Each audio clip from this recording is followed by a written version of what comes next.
Recording your hunts.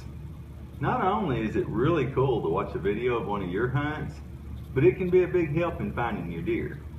Because you can review that footage and see exactly where you hit that deer. That lets you know how long you need to wait before you start tracking him.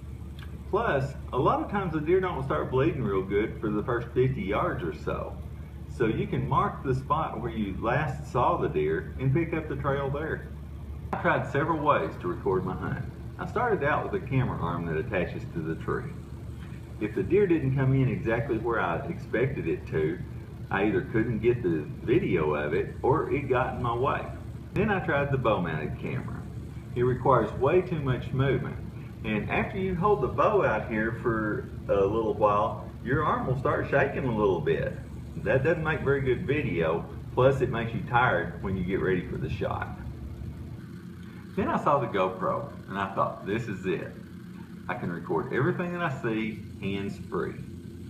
So I put over $400 into the best GoPro that they made at the time. What I didn't realize is that without magnification, a deer at 20 yards looks like an ant.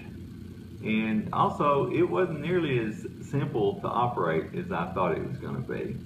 So after just about a week, the GoPro wound up in my junk drawer along with a lot of other gadgets that I've tried.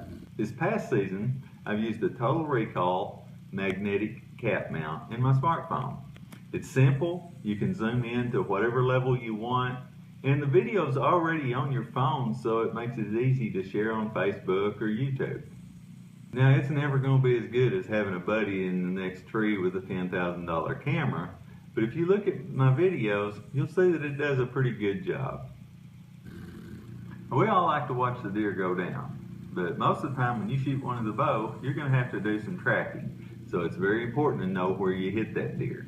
If you know you got the heart or the lungs, and got plenty of blood, then wait 30 minutes and go get your deer. If you think you just got one lung, you need to wait about 2 hours. In a liver shot, 4 to 6 hours would be better. Now if you shoot one in the guts, wait at least 6 hours. 12 hours would be better if you can. Now if you hit the front shoulder and that broad head doesn't make it through the other side, you're not going to have much blood even with a lethal hit. There's a couple of times you may have to pick up the blood trail immediately. If it's raining or if it's really dry and windy.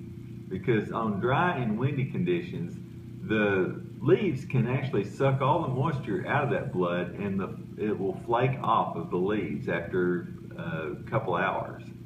If you have to take up the trail early, then stop every few feet and scan the woods ahead of you. Go slow.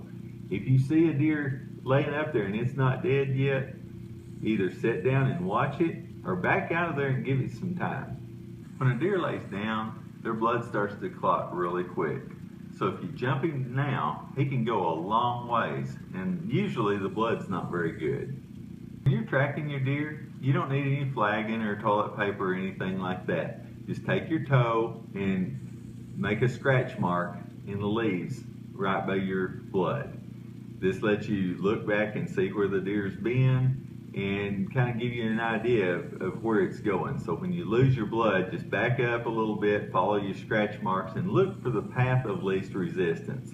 Most of the time, that's the way the deer will go. Deer are very tough animals. Now, I've recovered deer that went close to a mile. If you run out of blood, then start circling in the direction that the deer went. After you've done everything that you can do to find a deer, if it wasn't gut shot, there's a good chance that that deer will survive. Now, flesh wounds can produce a lot of blood at first, and then it'll just taper off and the deer will be fine. When all else fails, go back into the area the next morning and watch for buzzards and listen for crows. Crows get really vocal when they find a prize. A gut shot deer can go miles before it dies. But if you didn't gut shoot that deer and you've done everything that you can do to find it and there's no sign of it, there's a good chance that that deer survived. Now, it really stinks when you lose a deer. But if you're going to bow hunt, you're going to lose deer. Anybody that says that they haven't lost a deer either haven't shot very many or they're telling you a story.